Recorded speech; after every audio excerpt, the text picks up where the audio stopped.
From 2005 to 2015, 94% of job growth, 94% of new jobs were the gig economy in the US.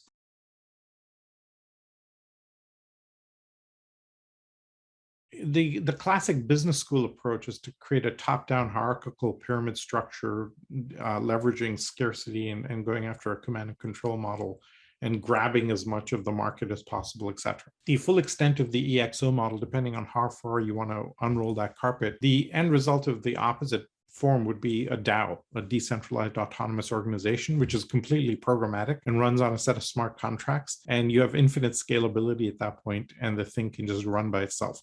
Ethereum is one small example of the kind of thing that we're talking about that we'll start to see more of over time, driven completely by kind of programmatic engagement with the core organization. What we see for, if you're a startup, typically what we think is you need kind of 4 roles at the core. You need the founder visionary, you need a product person, you need a business and finance head, and you need an engineering head. And those 4 become the core roles, and then you can add more people to help with those different roles. Initially, sometimes 2 or 3 people are holding the 4 roles, and then off you go. But the MTP is the most important, and you pretty much outsource everything else. So the sequence that we talk about for building an EXO is MTP, then you galvanize a community around it, either join communities or create communities around that.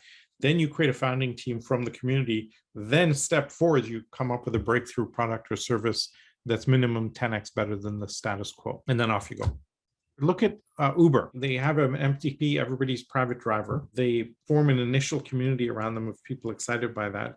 They create a platform that allows any driver to self-engage on that and self-provision as a driver or as a passenger. And then they open that up. And then anybody can come and provision it. Think about Uber's core function, which is to match driver and passenger. That core function doesn't happen inside the organization.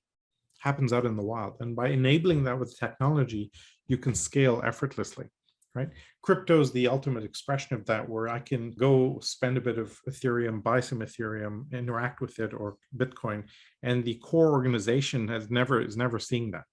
So that allows you to scale. You're not limited by any human factors or organizational factors at the core.